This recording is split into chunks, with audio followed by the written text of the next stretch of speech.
Então, hoje nós não temos, né, nós não temos o verso tradicional que nós...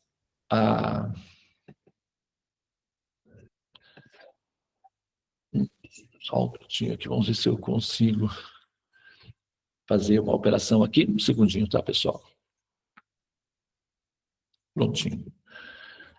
Agora, nós, aos sábados, como vocês sabem, nós fazemos um exercício, né, diferente. E hoje é um dia muito especial para todos os, de um modo geral, para todas as pessoas que seguem, né, a cultura védica, e em especial os devotos de Krishna. Existem muitos tipos de devotos de Krishna ao redor do mundo, e a nossa vertente, né, está relacionada com Krishna. Embora a sala dos mantras seja ecumênica ou eclética, nós não necessariamente exigimos, né, que as pessoas que compõem a sala sejam devotos de Krishna. Nós incentivamos as pessoas a se aproximarem de Krishna para conhecê-lo, né, para experimentá-lo, enfim, para fazer, né, essa simbiose com Krishna e, então, a partir daí, decidir se vale a pena ou não. Tá? Os caminhos são abertos. A sala dos mantras tem principalmente o caráter de ser, né, um ambiente de autocura, de disciplina, de refinamento do espírito. Então, ela permite, né, uma amplitude nesse sentido eclético. Porém, a vertente, né, o que predomina naturalmente é a dinâmica em relação ao desenvolvimento do conhecimento acerca de Krishna. E hoje é um dia muito especial, é comemorado o dia do aparecimento de Krishna.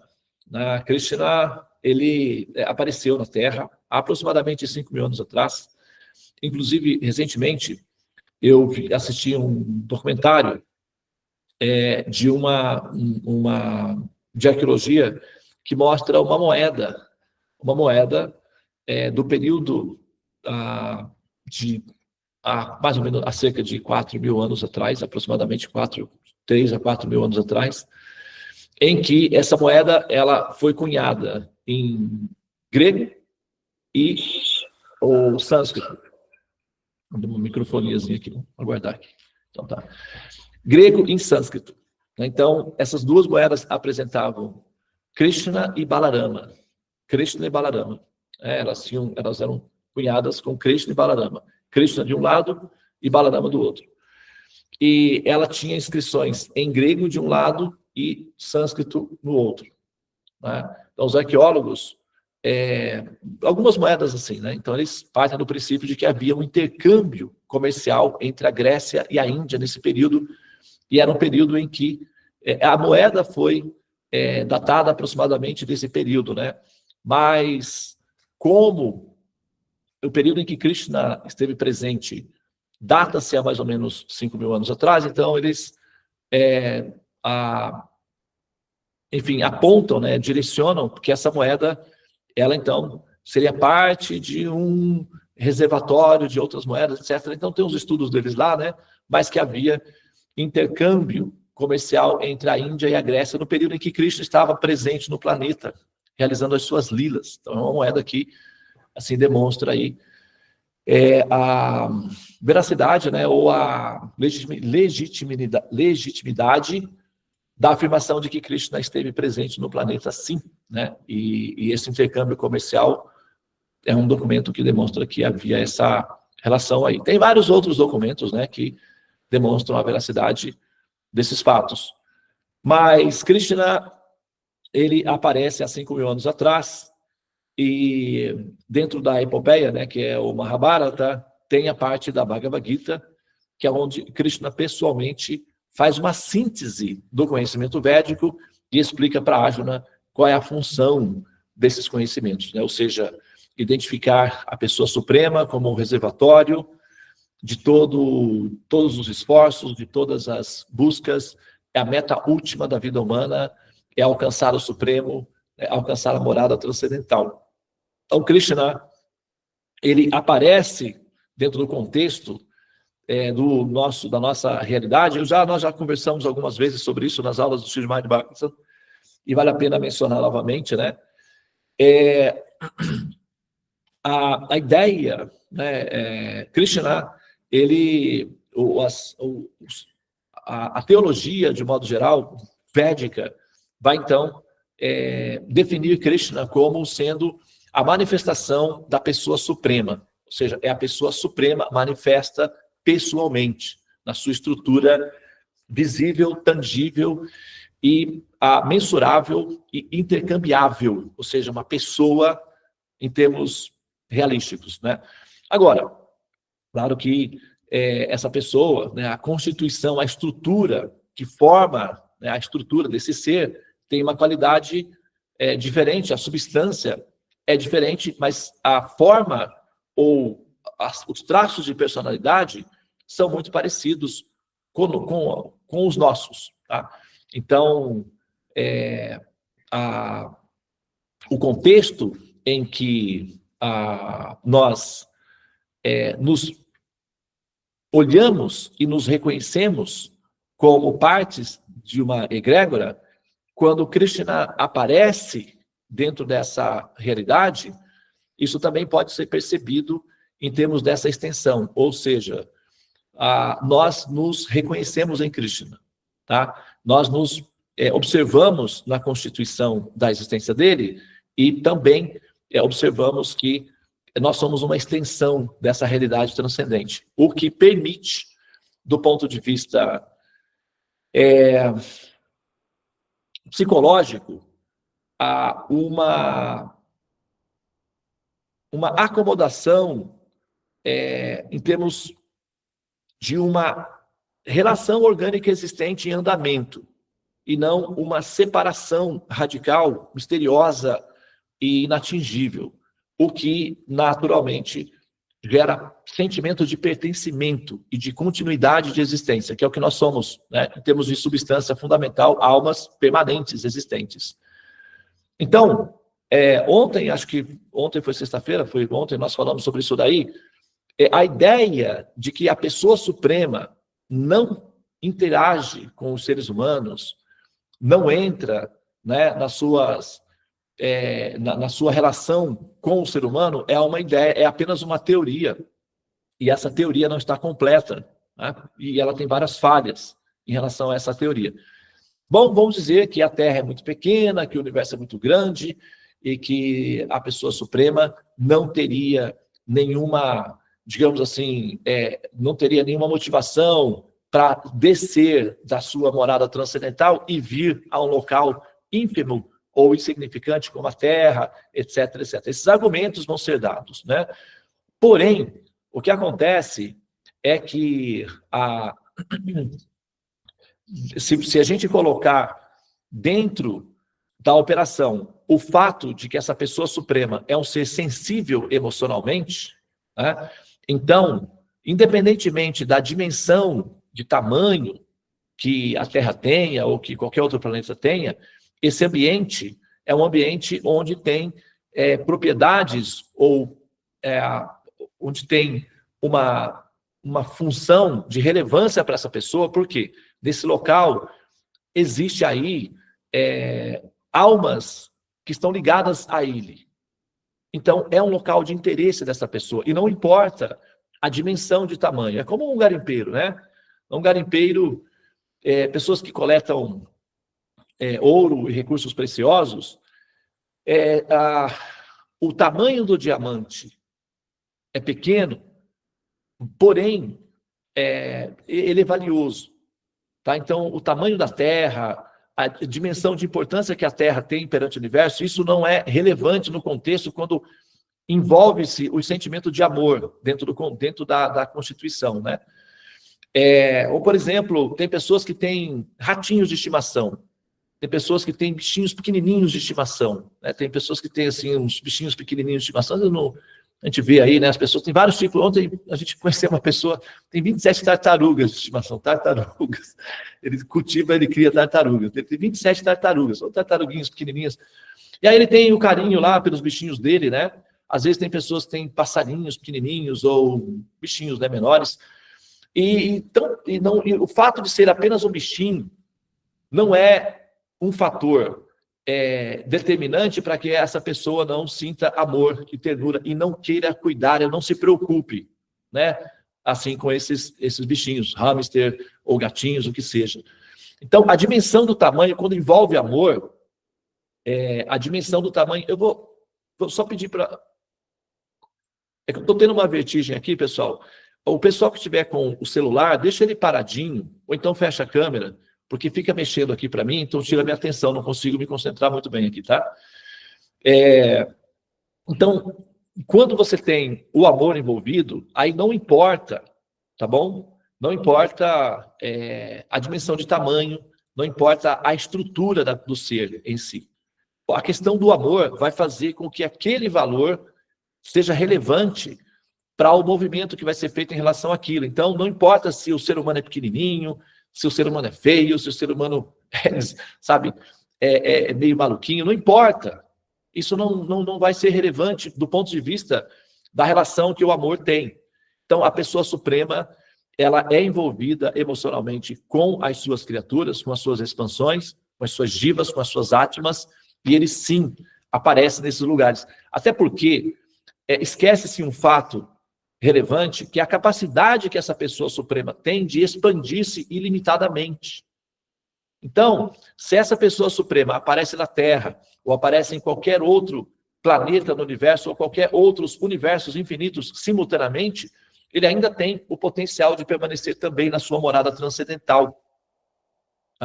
Como, por exemplo, se você coloca vários pedacinhos de espelhos no chão, o Sol vai refletir em todos esses espelhos, mas ele permanece no seu ambiente original. De forma semelhante, a pessoa suprema, embora a pessoa suprema apareça em todas as suas refrações ou locais, ele ainda assim permanece em sua morada transcendental, independentemente, não há perda para ele nesse sentido. Então, não é um problema para a pessoa suprema aparecer entre nós, interagir entre nós, deixar vestígios da sua relação conosco e ainda assim estar na sua morada transcendental. Os poderes místicos do Senhor Supremo, da pessoa suprema, permite com que ele tenha essa dinâmica sem prejuízos, sem que seja uma dificuldade analógica. Não é que ele, ao aparecer aqui na Terra, tenha que deixar a sua morada transcendental. Essa visão analógica, limitada, se deve ao tipo de estrutura racional, que é chamada cartesiana, que nós temos em função do nosso sistema tridimensional, que o cérebro humano é formatado.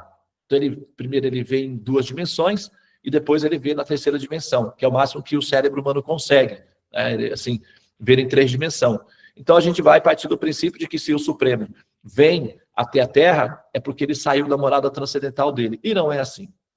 Tá? Ele permanece na sua morada transcendental e, ao mesmo tempo, ele também tem a capacidade de se expandir e aparecer nos diferentes lugares. A Terra é onde nós interagimos, então nós falamos dele aqui, mas em outros lugares ele também.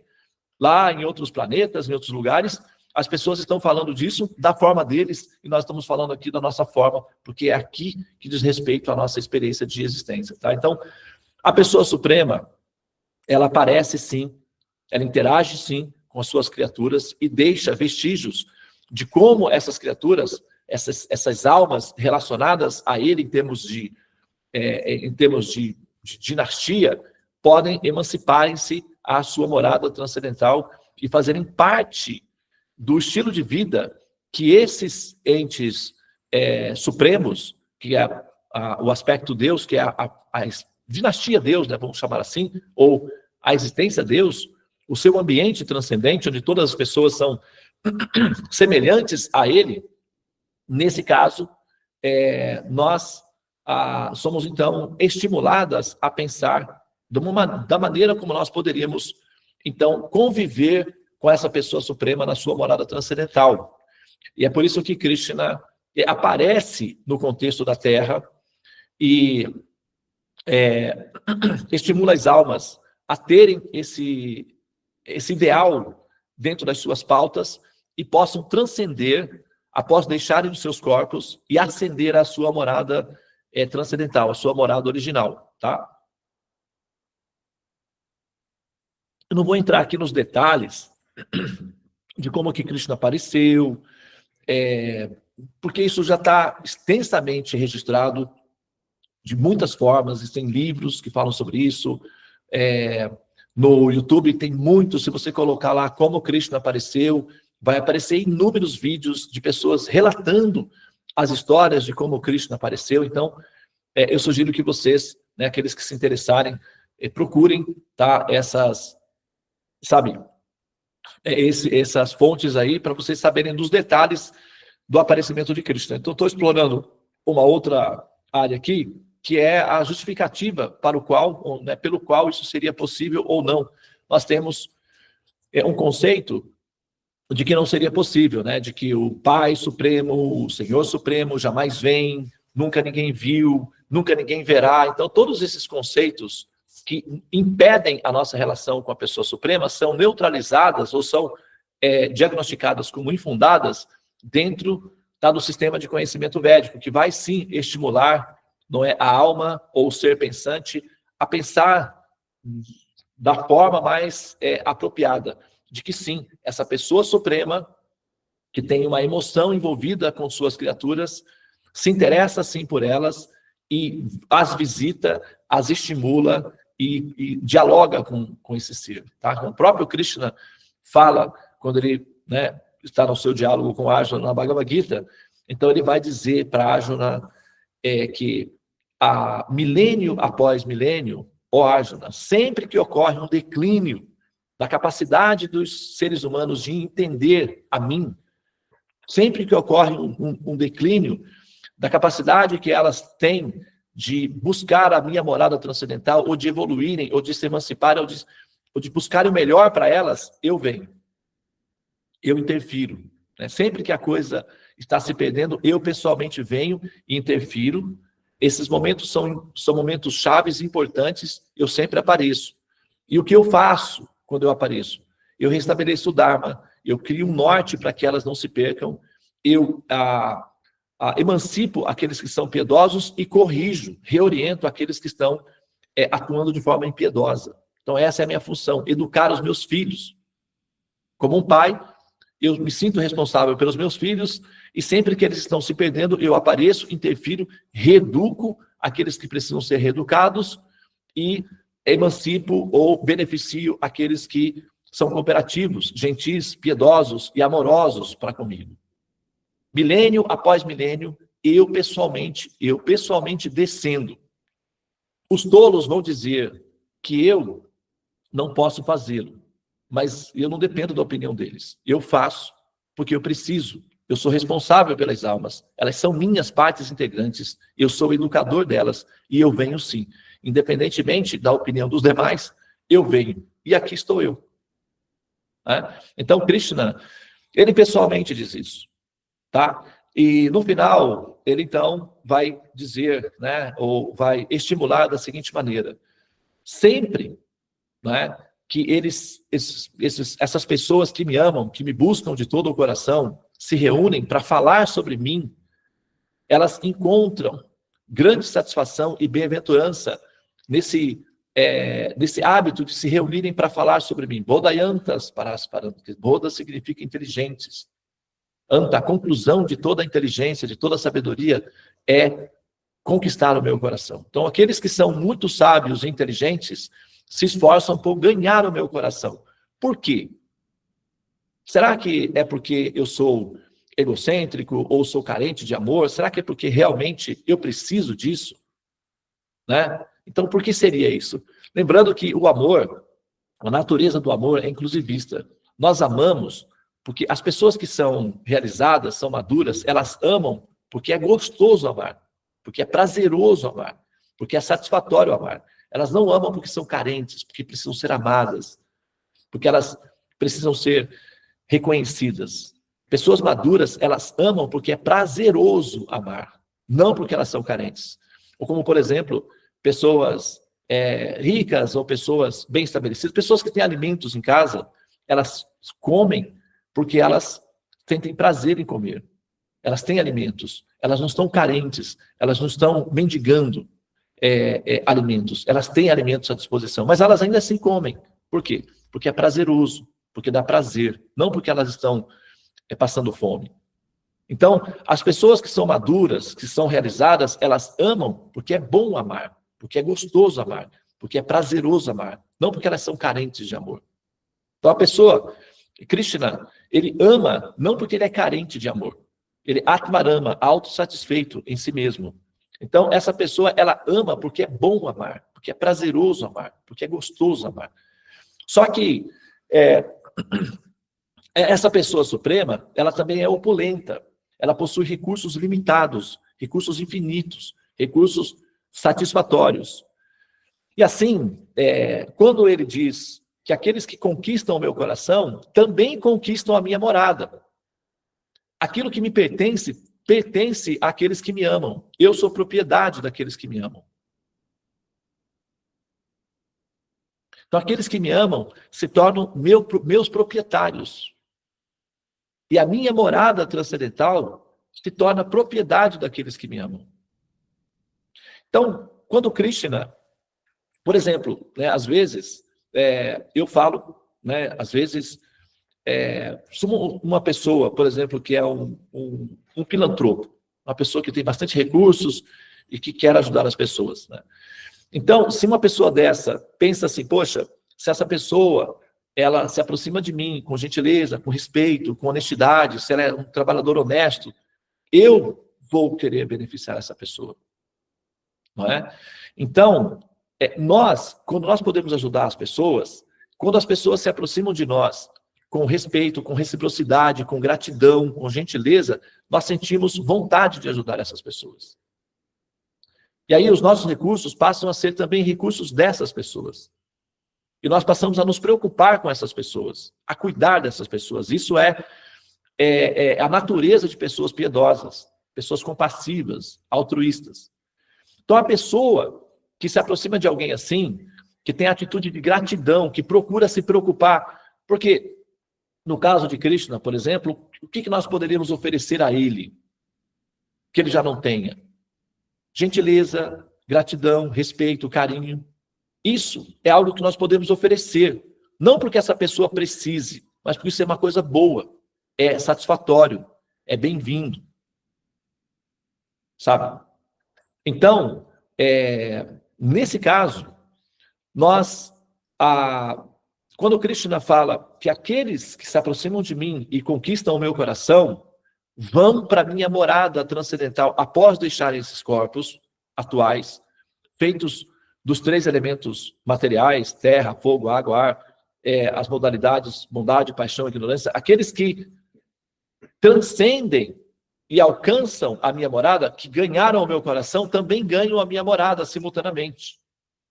E aqueles que alcançam essa minha morada transcendental, jamais volta a renascer novamente nesse mundo mortal.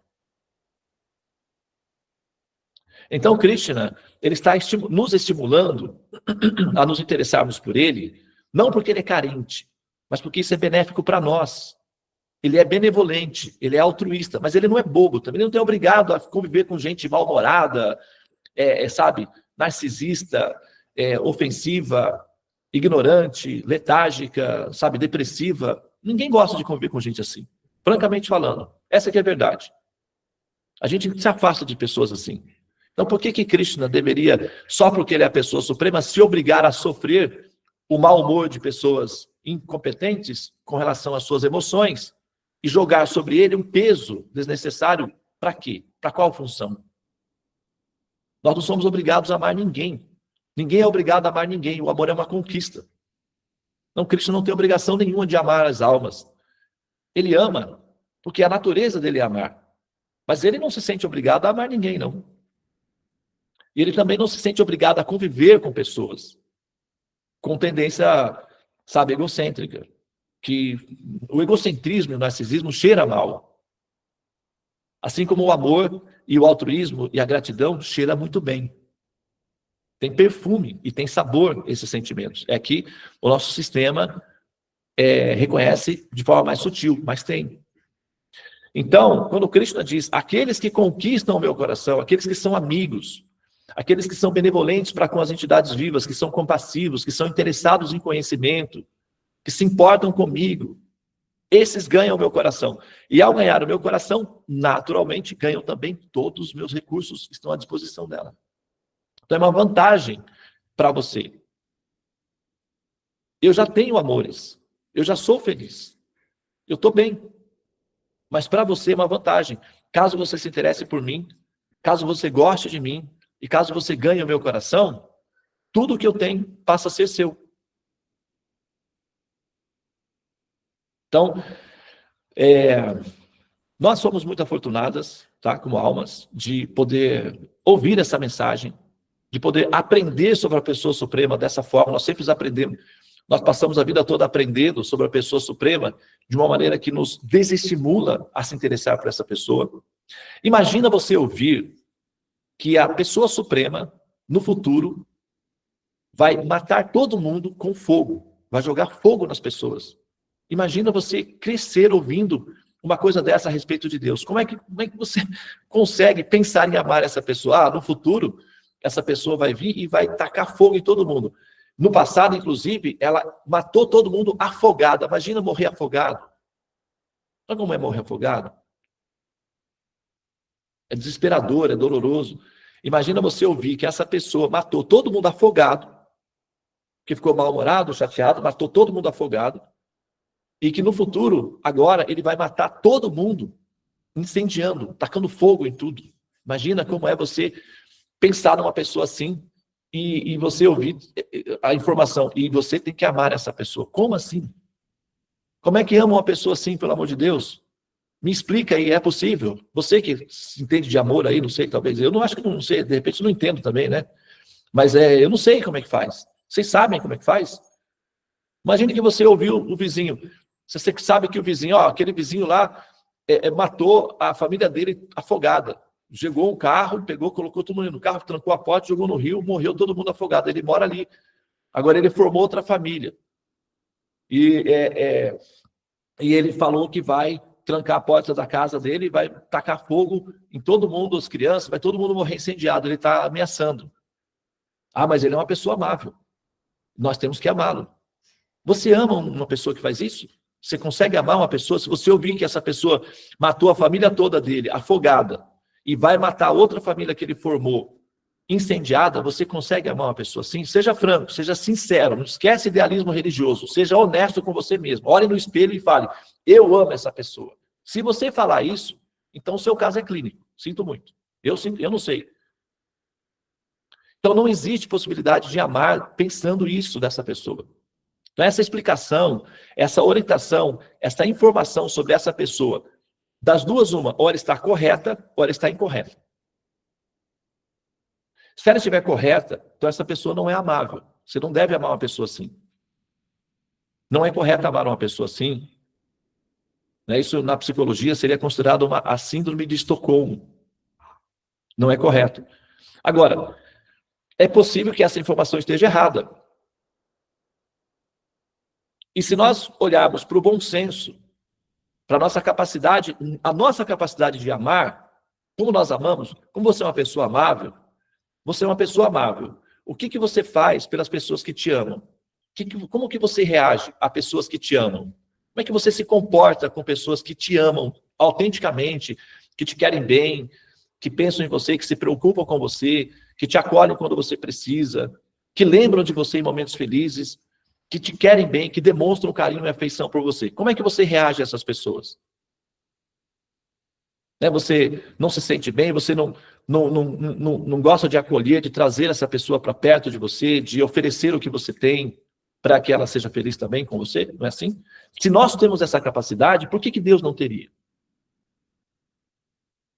Então, as pessoas que o amam, que são carinhosas com ele, que são atenciosas com ele, naturalmente, ele tem essa mesma inclinação, só que ele é infinito, então a coisa aumenta de maneira estratosférica. Por isso, possivelmente, devido à nossa capacidade de amar e não fazer mal àqueles que nós amamos, ao mesmo tempo, nós não podemos atribuir essa capacidade apenas a nós. Nós somos refração. Uma gota de água do mar, que tem sal, não pode atribuir a si mesma a capacidade de ter sal. Ela tem que atribuir essa qualidade ao oceano, senão é irracional. Nós temos capacidade de amar nessa dimensão, nós sermos inclusivistas e altruístas, então a pessoa suprema também tem numa quantidade maior. Então, quando essa pessoa fala, aqueles que me amam, que conquistam meu coração, ganham a minha morada, isso deve ser considerado coerente, porque nós temos essa capacidade. Porque somos refrações. Então, a pessoa suprema também tem essa capacidade, tá? Então, Krishna aparece no mundo, não apenas na Terra, mas em outros mundos também. Mas aquele interage conosco e deixa seus ensinamentos e deixa a sua proposta. Interessem-se por mim, me compreendam. Vocês vão descobrir que eu sou uma pessoa do bem, que eu não tenho, assim, maldades no meu coração, que eu tenho amor por todos aqueles que me amam, que eu gosto de dar presentes, e eu quero oferecer a minha morada a todos aqueles que aceitarem. Por favor, venham. Então, ele, no finalzinho da Bhagavad Gita, Krishna diz, Sarva Dharma Parityajya Manikan Sharanam Raja. Ele vai dizer assim, abandona tudo, abandona todos os seus idealismos, sabe, o seu egocentrismo, abandona toda as suas âncoras que te prendem aos renascimentos e mortes e vem para a minha morada. Se você não gostar, você pode devolver o produto. Não tem problema nenhum. Mas você tem que fazer um test drive. Você tem que experimentar o produto. Você não pode rejeitar o produto antes de experimentá-lo. A minha morada é livre. A porta está aberta. Você pode entrar, pode sair. Agora, como ele sabe que quem entra não quer sair? Então ele, sabe, é tipo Apple. A pessoa que está vendendo Apple na loja, ele não tem receio de vender o produto para o cliente. Ele não tem segurança. A pessoa chega lá para comprar um produto Apple, o vendedor vende com segurança, com garantia, tem lastro. Então ele fala, não, pode levar. Se você não gostar, você pode, porque a pessoa vai gostar. Ela já sabe que vai gostar. Então, da mesma forma, Krishna diz, vem para mim, se aproxima de mim. Se você não gostar de mim, tá tudo bem, vai fazer o quê? Tá tudo certo. Você pode desistir de mim, e você pode fazer outras coisas, mas a primeira oportunidade deve ser a sua. Você deve experimentar antes. Então, como uma pessoa educada e como um empresário que garante o seu produto, ele não força os clientes a adquirir o produto, ele estimula os clientes a adquirir. Uma vez que os clientes adquirem, eles dão testemunho do produto. Aí eu sou uma testemunha pessoal de que esse produto, ele tem lastro, ele tem garantia. E uma vez que você o experimenta, você não, assim, quer perder o acesso a esse produto, a esse recurso, que é o amor de Krishna. Tá? Para finalizar minha fala aqui, que eu tenho um assunto importante para falar com vocês, eu deixei para o final, tá?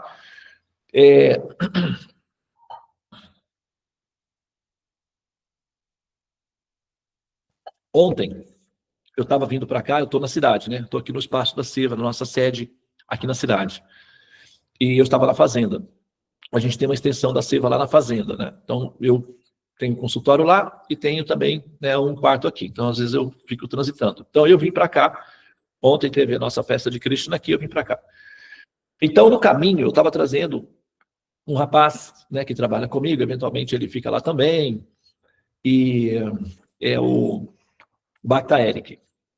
E no caminho, né, só estava ele e eu no carro. Então, estávamos vindo tranquilamente pelo caminho, e eu estava falando sobre Krishna com ele. Ele estava fazendo umas perguntas sobre Krishna, e eu, né, ele já conhece um pouquinho, então eu mencionei para ele, e ele tem uma característica dele que é assim, ele é um menino muito gentil, amoroso, cuidador, né? Ele tem um sobrinho que é da mesma idade que o nosso menininho Pralada, então, às vezes, ele se reúne, e ele é muito cuidadoso, ele é muito atencioso, ele é muito maternal, né?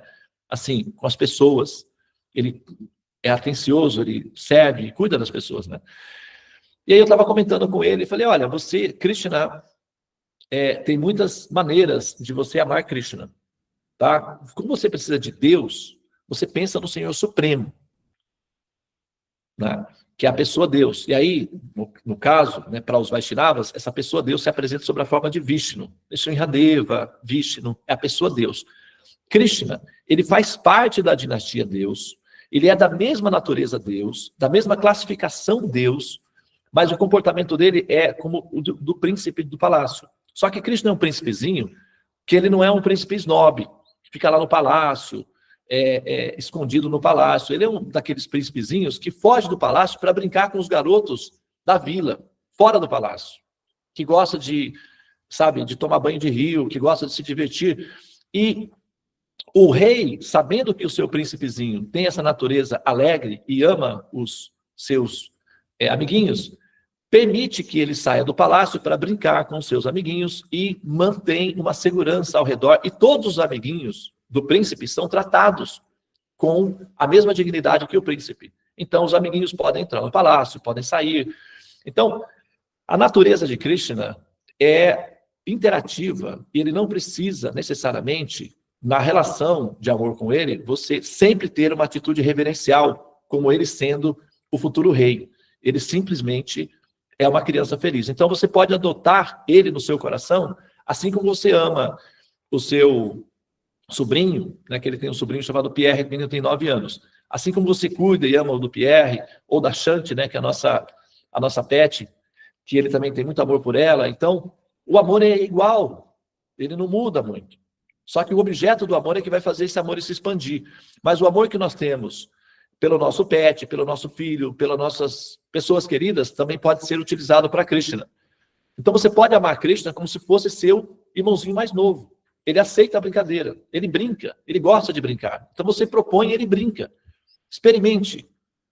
Faz na sua experiência mental, você pensa em Krishna como seu irmãozinho mais novo ou seu sobrinho que você tem que cuidar. Como ele vai reagir em relação a você? Tá? E nesse momento ele estava no carro e ele teve um impulso natural e ele falou, pode ser assim? Eu disse, pode, não tem problema. Mas não é ofensivo e tal. Eu falei, não, o amor não tem, quando a pessoa está lidando com a substância do amor, as preocupações em relação à ofensa são substratos secundários, porque o amor corrige essas falhas. Você só tem que colocar a substância de amor na operação.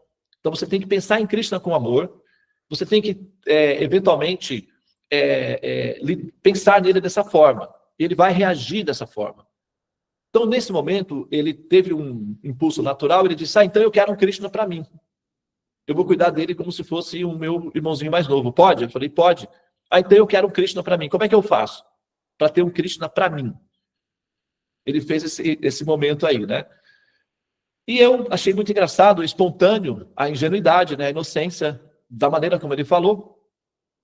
Mas nesse momento, nesse exato momento, ele olhou para trás, que ele estava no banco do carona do carro, ele olhou para trás e ficou assim, abriu o porta-luvas, procurando. Eu falei, o que você está procurando? Ele falou, não, eu estou sentindo um cheiro doce, um cheiro adocicado, um perfume adocicado e muito gostoso. Você colocou algum perfume aqui no carro? Eu falei, não. Mas de onde que está vindo esse cheiro? E ele ficou assim um tempo tentando identificar o cheiro. E ficou comentando sobre o cheiro. Nossa, que cheiro gostoso, que cheiro bom. Queria comprar um perfume desse daí, Devananda. Como é bom esse cheiro, ele é doce, né? Olha, ele dá um prazer assim gostoso. Ele não percebeu, ele sentiu o cheiro de Krishna. No momento em que ele inocentemente, ingenuamente, declarou, então eu quero um Krishna para mim, automaticamente ele o teve. Ele sentiu o cheiro de Krishna. E o perfume de Krishna é descrito como almiscarado, né? Cheiro de almíscar, adocicado e penetrante. Então, quem está perto de Krishna não consegue necessariamente não reconhecê-lo, não perceber a presença dele por causa do perfume dele que se espalha. Então, o cheiro de Krishna se espalha no ar. E ele no momento dele, esse menino, na inocência dele, ele sentiu o cheiro de Krishna, a presença de Krishna, próximo dele. Porque assim que ele declarou que eu quero um Krishna para mim, ele obteve um Krishna para ele. E agora ele vai ter que cuidar de Krishna, porque agora ele ganhou mais um para cuidar. Mas é assim, essa relação com Krishna, ela é possível e não é necessário que você seja um super gênio da espiritualidade, um São Francisco de Assis, uma Madre Teresa de Calcutá, um Rabindranath Tagore, um prêmio Nobel. Não é necessário isso. O que é necessário é apenas uma atitude de amor e uma decisão de querer acolhê-lo. E aqueles que o conquistam, conquistam também a morada transcendental ao deixarem esses corpos. Então, ouvir falar sobre Krishna, os conhecimentos sobre Krishna nos ajudam, nos estimulam a tomar a decisão de amá-lo. E uma vez que a decisão é tomada, então, automaticamente, obtém-se esse produto, que é Krishna. E ao obtê-lo, aí você vai ter que, né, assim, aprender a como manter, a como lidar com essa realidade aí que vai mudar muita coisa na sua vida. Né? Mas vai ser para melhor, com certeza.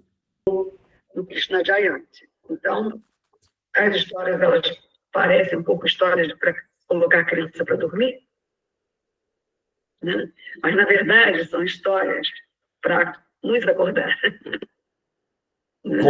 O que está falando isso? Alguém comentou isso? Seu telefone. Tulasi. Seu telefone abriu e uma mensagem veio para cá, para dentro. Que legal. Né? É. Então, alguém estava falando aí com você e a mensagem entrou aqui, mas foi compatível. Tá. Tá? Desculpa aí esse telefone. Abri. Não, mas foi totalmente compatível, né, com o que está sendo falado aqui. Pelo menos tem alguém aí que está interagindo com o que a gente está falando aqui, porque a mensagem foi bastante compatível. Bom, então é isso, tá, pessoal? Hoje é o dia do aparecimento de Krishna. Krishna, ele é um ser amável, tá? E a natureza da criação, ela é transitória, tudo bem, isso é um problema, sim, mas quando nós colocamos os conhecimentos védicos de maneira apropriada, deixa de ser um problema e passa a ser um assunto que é administrável e resolvível, tá? Bom, falando em assunto administrável e resolvível, eu vou pausar aqui a minha fala, então, tá? Eu vou finalizar aqui essa gravação e vou falar sobre um outro assunto particular com vocês, que é um tema importante também, que nós estamos dando andamento agora, hoje, né, hoje no dia do aniversário de Krishna, como um presente para Krishna também, tá bom? Então, Hare Krishna, Krishna Krishna, Hare Hare, Hare Rama, Rama Rama, Hare Hare. Muito bem, então vou pausar aqui.